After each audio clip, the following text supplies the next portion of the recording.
Elvy Sukaesih, sang ratu dangdut tanah air dekade tahun 70, 80, dan 90-an. Elvy merupakan salah satu penyanyi dangdut legendaris Indonesia yang memiliki corak suara yang khas. Dia memiliki suara lantang dan cengkok yang luwes, serta banyak kesamaannya dengan cara bernyanyi lagu-lagu India maupun Timur Tengah, dengan lirikan mata yang genit saat membawakan lagu menjadi ciri khasnya. Pemilik nama asli Elvy Sukaesih ini, lahir pada tanggal 25 Juni tahun 1951 di Jakarta, dari pasangan Muhammad Ali dan Rohayah Asiyah, asal Sumedang. Namun, dia terobsesi untuk mengubah namanya setelah membaca sebuah novel yang mengisahkan seorang tokoh wanita yang bernama Elvy, dan sejak saat itu, dia lebih memilih untuk menggunakan nama Elvy sebagai nama panggungnya.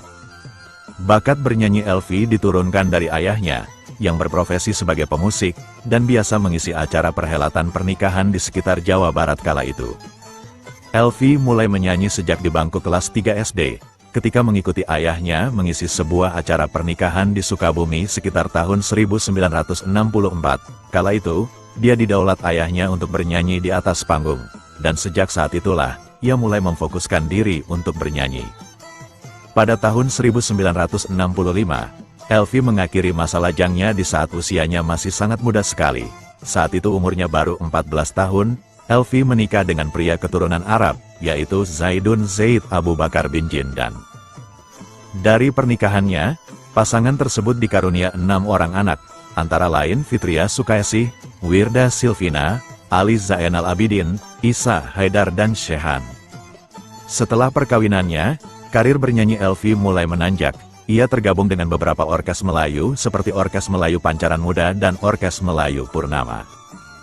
Pada tahun 1970-an, Elvy mendapat kesempatan emas, karena menjadi penyanyi pendamping Raja Dangdut Rhoma Irama dalam Orkes Melayu Soneta Group. Namanya semakin melambung, setelah OM Soneta merilis album duet bersama Rhoma Irama yang bertajuk Raja dan Ratu pada tahun 1975. Namun sayangnya, Elvy tidak dapat bertahan lama di OM Soneta, kurang lebih 1 tahun kemudian, yaitu pada tahun 1976, dia hengkang dari grup dan memutuskan diri untuk bersolo karir. Sejak saat itulah, oleh para kalangan penggemar musik dangdut tanah air, dia dikenal dengan sebutan Ratu Dangdut Indonesia yang tetap eksis dalam bermusik dangdut, serta merupakan salah satu penyanyi dangdut dengan kualitas suara terbaik. Selama mengarungi perjalanan bernyanyinya, Elvy sudah berkolaborasi dengan musisi-musisi papan atas lainnya, yaitu Hashim Khan, Mamik Slamet, Latif M, Mansur S, Riza Umami, dan Edi Silitonga. Setelah terkenal sebagai penyanyi dangdut, Elvy juga mulai melebarkan sayapnya di dunia akting. Film pertamanya yang dibintangi Elvy adalah berjudul Asawi pada tahun 1977. Masih di tahun yang sama, dia membintangi film Tiada Seindah Cintamu, Jalal Kojak Palsu, dan Penasaran. Karir bermusik dan berakting Elvy berjalan berdampingan. Dia aktif berkarya mengeluarkan single dan album, begitu juga di dunia layar lebar. Film lain yang diperankannya, yaitu Goyang Sampai Tua, tahun 1978, Cubit-Cubitan, tahun 1979, Kisah Cinta Rojali dan Zuleha, tahun 1979, Irama Cinta, Gaya Merayu dan Senggol-Senggolan, tahun 1980, Mandi Madu, tahun 1986, dan Hantu Biang Kerok, tahun 2009. Selain itu, Elvy juga mengisi soundtrack lagu dalam film Senggol-Senggolan yang ikut diperankannya juga. Dia tergolong aktif dalam menciptakan karya musik. Juga puluhan album telah dihasilkan oleh Elvy Sukaesih, di antaranya yaitu Cubit-Cubitan, Colak-Colek, Tidak Tahan, Pesta Panen, Bisikan Kasih, Nasib Janda, Goyang Dangdut, Cincin Kepalsuan, Bisik-Bisik Tetangga, dan Gula-Gula. Bakat berakting Elvy menurun pula pada anaknya, yaitu Dawiyah, yang dikenal memainkan berbagai peran dalam sinetron yang bertajuk komedi. Sementara itu, bakat musik Elvy juga menurun kepada anaknya yang lain yaitu Fitria. Bahkan, Fitria sempat populer sebagai penyanyi cilik pada era tahun 1980 sampai tahun 1990-an.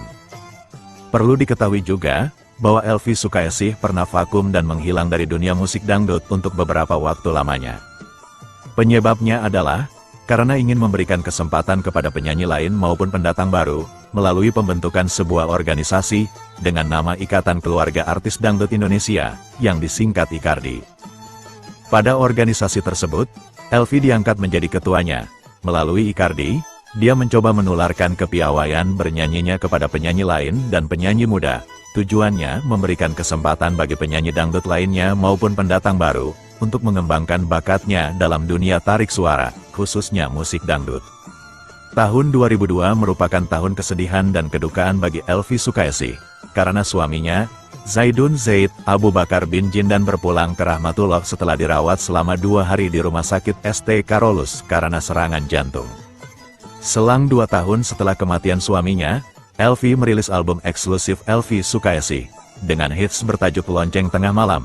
Setelah itu, dia pun lama tak merilis album solo lagi, hingga di tahun 2014, dia merilis lagu dengan tajuk Seujung Kuku. Selama dalam karirnya, Elvi telah mendapat beberapa penghargaan, antara lain AMI Award untuk artis solo wanita dangdut terbaik tahun 2005, Golden Achievement Award Spirit Kultural ASEAN Komunitas dari Kesultanan Johor dan Kelantan tahun 2015, dan Lifetime Achievement Award oleh SCTV Music Award tahun 2016. Pada bulan Februari tahun 2018, Elvi harus menjadi saksi untuk kasus anak-anaknya yang tertangkap karena penyalahgunaan narkoba. Putra dan putrinya yaitu Dawiyah Zaida dan Shehan serta kekasih Dawiyah dan istri Shehan ditangkap polisi di kawasan Cawang. Mereka ditangkap dengan barang bukti sabu seberat 0,38 dan 0,49 gram. Juga ditemukan di dalam dompet Dawiyah sabu seberat 0,45 gram. Menurut Elvi, itu semua merupakan ujian dan teguran dari Tuhan untuk keluarganya, agar kedepannya lebih baik lagi dalam menjalankan perintah-perintahnya dan menghindari segala larangan-larangannya. Sampai saat ini, Elvi Sukaesih masih aktif tampil dalam berbagai acara-acara festival musik. Salah satunya, ia pernah tampil dalam Berdendang Bergoyang Festival pada tanggal 29 Oktober tahun 2022.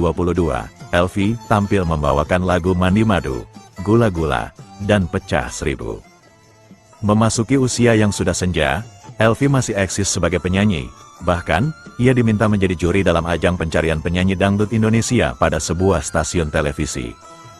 Komentarnya yang mendidik dan memberi contoh tauladan yang bagus, semakin menegaskan bahwa gelar Ratu Dangdut masih layak disematkan pada dirinya. Demikianlah sekelumit profil dari Elvi Sukaesih, sang Ratu Dangdutnya tanah air era 70, 80, dan 90-an.